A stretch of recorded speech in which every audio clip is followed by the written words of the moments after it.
Hi everyone, it's Jodie here. How are you all? Just thought I'd go over a few things of what I was doing with this one. This is the second painting to give to my dad.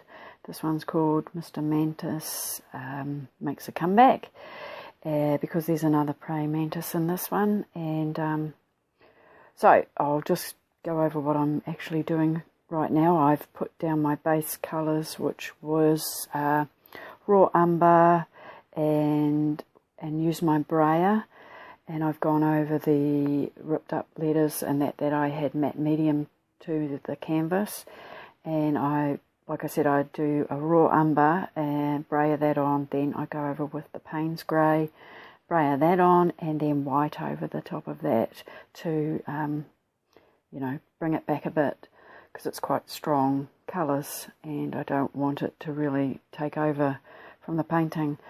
And at this point now I have started doing the branches. I'm sorry that I haven't shown everything because this took quite a long time to do. It took a number of weeks, and sometimes I was sitting there for 3 hours just doing little pieces. So I've sort of shown parts.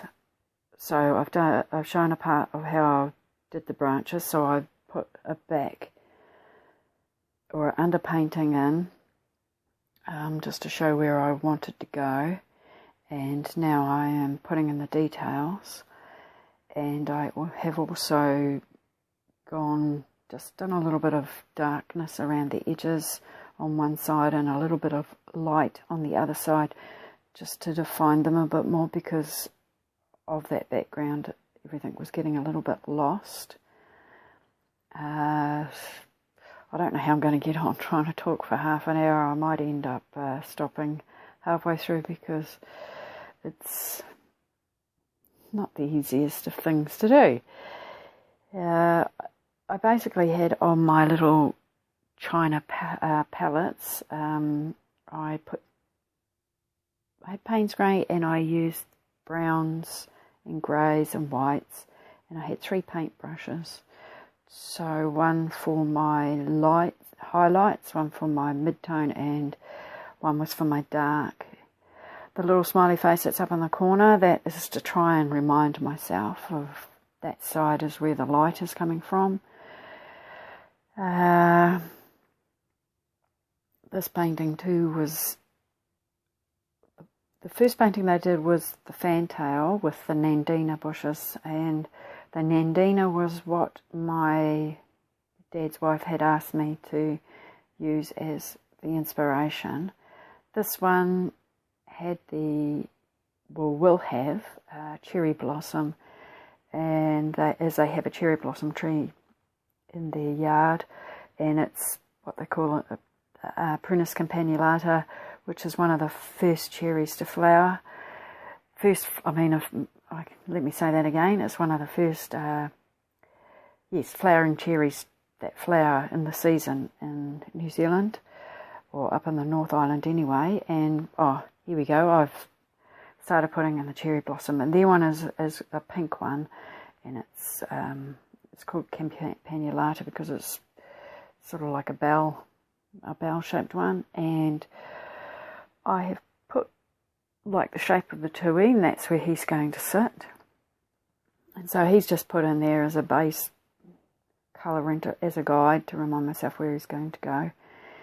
And the tuis are nectar feeders, and they just love these flowering cherries. Even though the cherry tree is not native to this country, they are a great food source for the tui. They have been known to eat insects as well, and so that's where the other part of the painting comes in. And so, these cherry blossoms, I had a real love-hate relationship with this painting. I think I had a struggle with the first one as well, because I've never painted for other people. It is a learning curve, and I'm really happy with how the first one came in. But I did have a lot of trouble with the cherry blossoms, and as I said, I'm not 100% happy with how they had turned out. I don't know what it really was. I think I needed to practice on something else before I actually did this, but never mind. What's done is done, and you have to learn to live with it.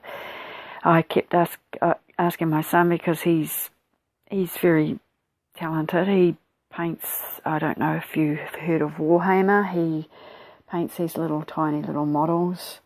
He does a fantastic job, and so he's been quite helpful, because as he said to me, the more you look at something, the more you see all the negative or all the problems. So, you know, that is something that I think you battle with, is the fact that you're looking at it consistently. So you over question something, or you do have to walk away and just think, well, I'm doing my best, and at the end of the day, this is my interpretation, so it's how I see it, and it's how I have done it. And you just have to, I think, tell yourself these things, because, everybody should do it differently, because it's how their eyes see it. And I think that's the beauty of art, because you put your heart and soul into it.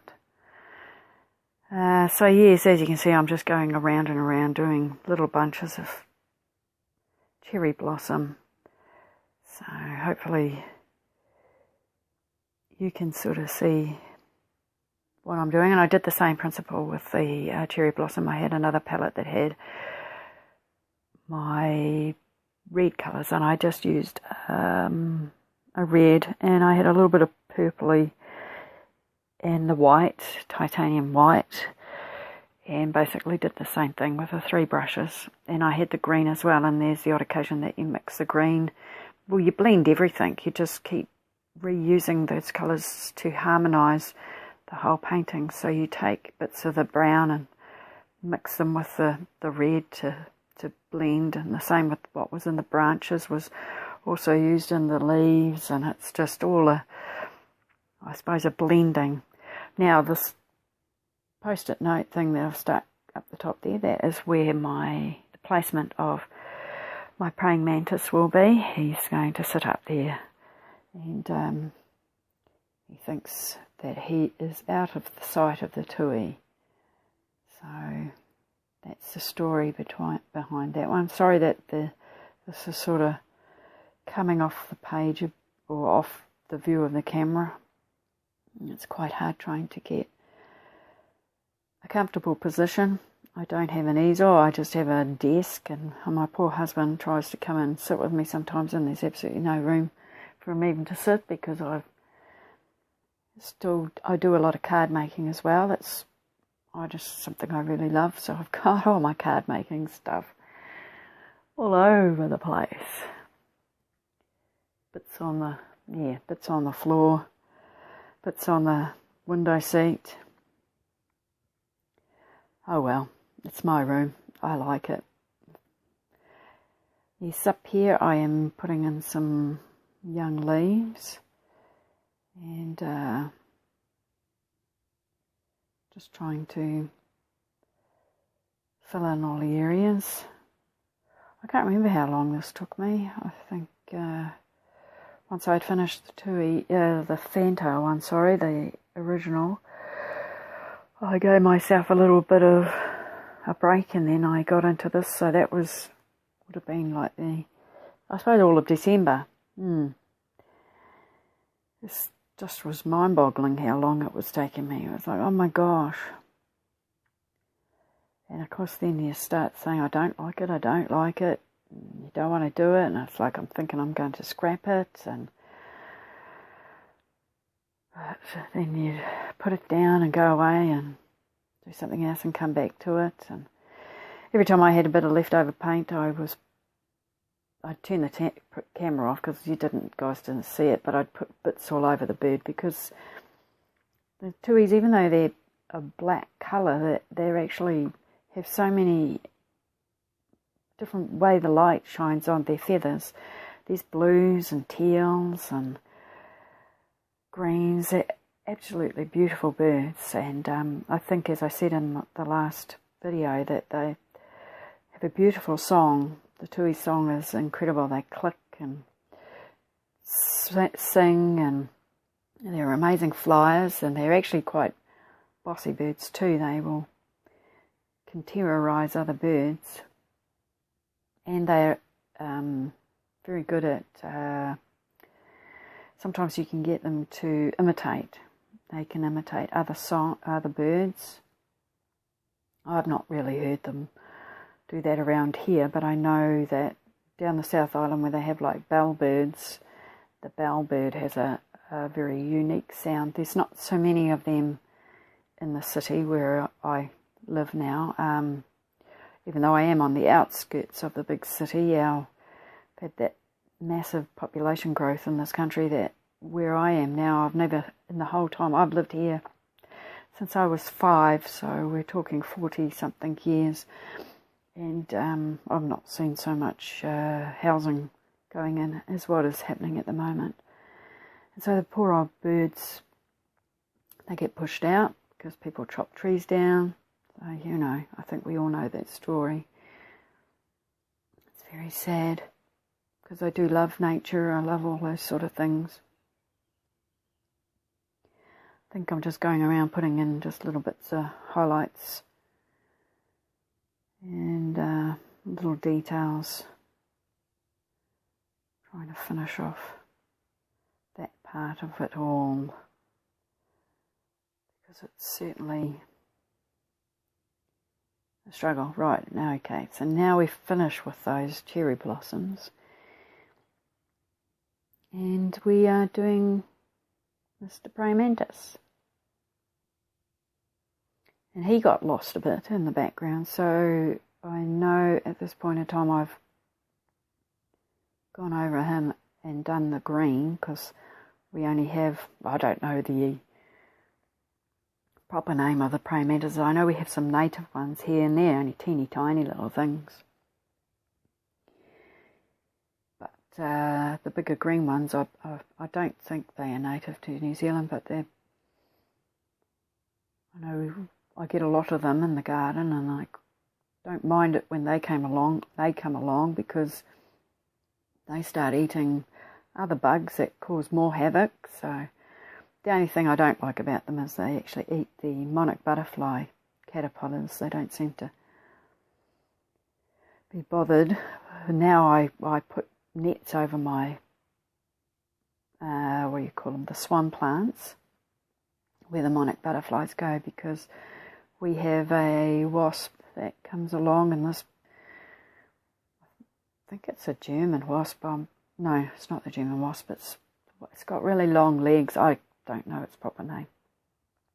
But they kill all the caterpillars, the monarch butterfly caterpillars. So I've found last year I netted one of my trees, and it managed to certainly stop them from causing havoc. The only problem was that I had to keep going out and checking, because with the chrysalises that appeared, then you had to check, because once the butterflies come out, they couldn't get out of the net. So, but it was all right. It seemed to do the job, and I had a great rate of chrysalises, and so I will do that again this year, because I don't want the wasps to kill all the caterpillars. They're just beautiful butterflies.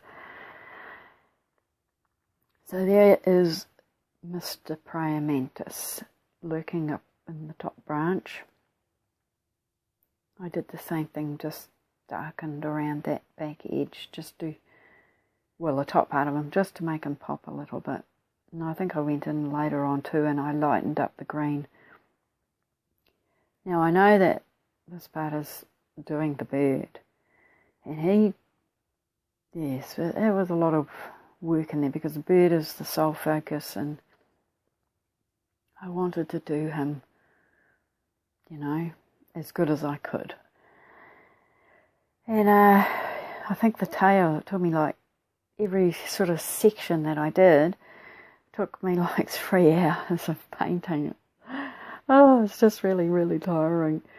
His tail, I think I did his tail, and I did one half of his wing, and that was like, 3 hours. And then another day I did the other half of the wing. There was another 3 hours. And then we're up in the brownie part. yeah, that was another 3 hours. It's like, oh God. So yes, I will try and see if I can talk my way all through this.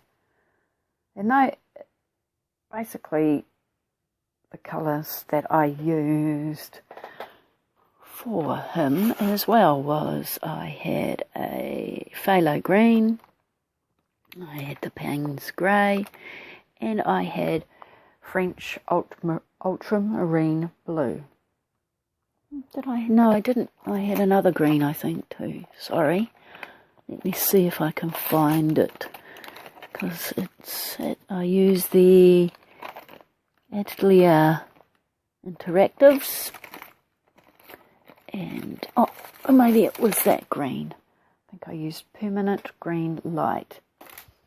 And a bit of white, and I tried to do a little bit of glazing, because that, if you go over the darker colours with the blue, glaze of blue, and then you wait for that to dry and you go back again and glaze, using glazing medium would be, which one did I use? I think I had a Liquitex glazing medium, and then I go over that again in the blue, and it just really brings out the colouring.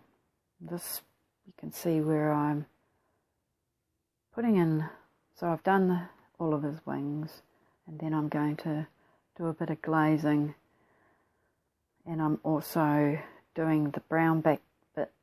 There's little feathers of brownie, and then there's these shimmerings of green through it and purple. So yeah, onto his beak, and yeah, I was pretty chuffed with how the bird and how he came out, and I was happy with the mantis and my branches, just not so happy with the cherry blossom, but never mind.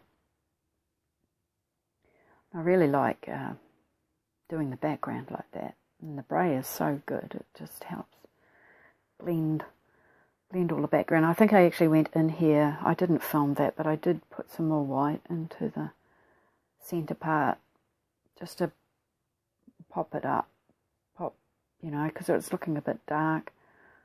And then I know I actually went around and I visited my dad, and I saw, because I gave him my other painting, and I'm sitting there talking to him, and because he's not actually very well at the moment, but I'm sitting there talking to him, and I'm looking at the other painting, and I'm thinking, oh, the background's a little bit lighter, so when I came home, I know I put probably a little bit more of the raw umber. No, not raw umber. What am I talking about? Yellow ochre. That's what I had. Yellow ochre. So I was lying at the beginning of the video.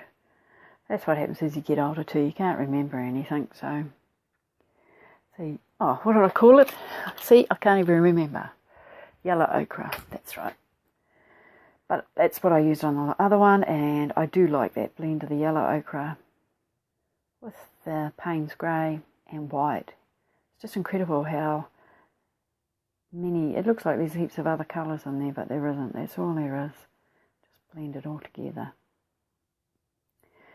So I think I'm putting all the greens and blues in his head, trying to get the placement of the eye, and trying to, well, I'm hoping that he's actually looking up at that praying mantis, because I use a photo that my friend had taken. She had taken a beautiful photo of a tui, posted it on Facebook, so I had asked her if it was okay if I use her picture of the tui. So that was good that she let me do that, because it is a good picture. Some people take some fantastic photos. I don't know what I'm doing here. I think I'm just putting a little bits of detail around his head.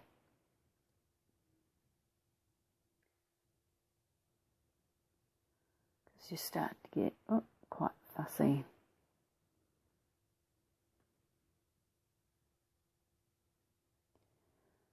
trying to make sure that I got the shape of his head right. And then I know that that yellow that was like the underpainting, some of that was showing through, so I had to go back and put the grey back in. And I apologise now that I can see that I've got a hair that keeps getting in the way. Oh, my whole head just about got in the way there.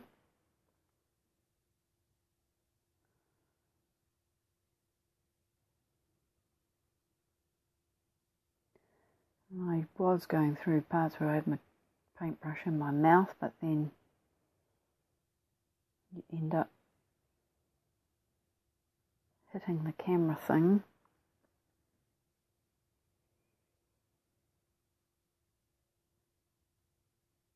Yeah, I think I'm going around trying to fix up some of the outlines. Oh, some little tufts of white that are on the side of his body. I think that shows that the bird is an older bird. Once they've got all their white. A little bit of white on the side, and the other thing that they will have, I haven't got to yet. Don't know quite what I'm doing. Mixing more paint and some glazing. Oh yes, that's right. I'm trying to lighten up the sides with some glazing medium, but it actually made it very white and milky. I wasn't happy about that, but I know that after that had dried off, I went back in to darken it up and redefine it, because it did turn it quite milky. His leg. We're nearly there, people. I hope I haven't bored you too much with this. But we are just about near the end. I'm putting in his leg. And then after I've got his leg and his claws on, I put a little bit of shadow under his body along that branch. Oh, it's quite difficult talking all this time, making my throat dry. I have to go and have a cup of coffee after this, I think. I hope everybody has had a good Christmas. We just had that yesterday here. And in the sunshine, as you do in New Zealand. Very hot water fights and ham and turkey and salads, all sorts of things. All mixtures, that's what happens in this country. It's really cool. Very blended.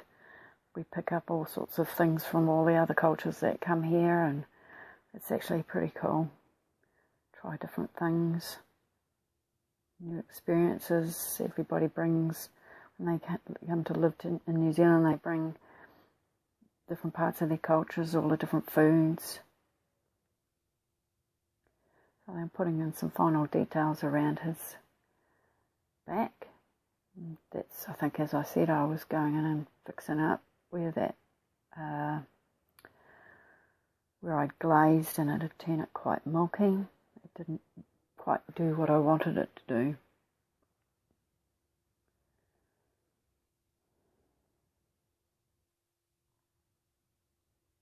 Here, I'm really sorry about that. But it must be really, it's very annoying.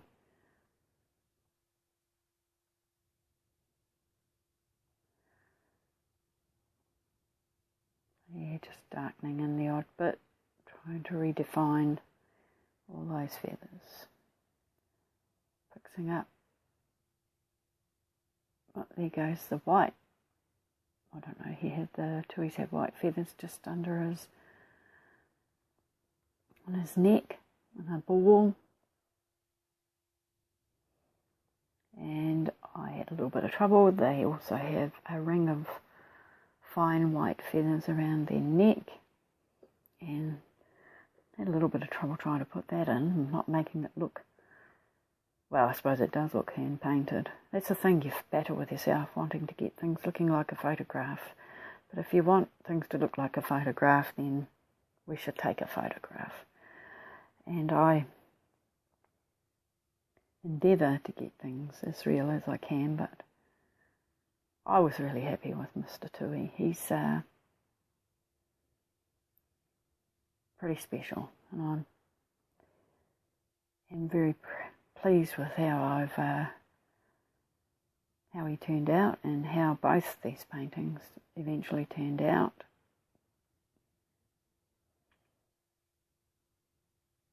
So all those details, so you go in with the white, and then also I think I used a bit of grey and a little bit of the brown left over from something, the cream that's there, just to make it off-white and mix, just like I said before, you blend other colours to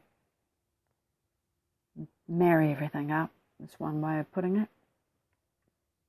Brings harmony to the picture by having all those same colours, just mixing up bits of, I think having it also helps to make it not look so flat. So I can tell you now that we are not too far from the end, and I hope I haven't bored everybody terribly. But as I said, this painting is called Mr. Mantis. It's a 10 by 10, oh, no, it's called Mr. Mantis Makes a Comeback. It is a 10 by 10 canvas with basically a mixed media background. A little bit of shadow on his neck feathers. And I just would like to thank you all for watching. And I hope I can inspire someone else just to give it a go. And yeah. Okay. I don't know what else to say. I've got a few other projects in the pipeline. Another girl and a page on one of my books. So if you're interested, please tune in again. I really appreciate it, and thanks for watching again. I enjoy painting and I enjoy sharing. Okay, thank you. See you all. Bye.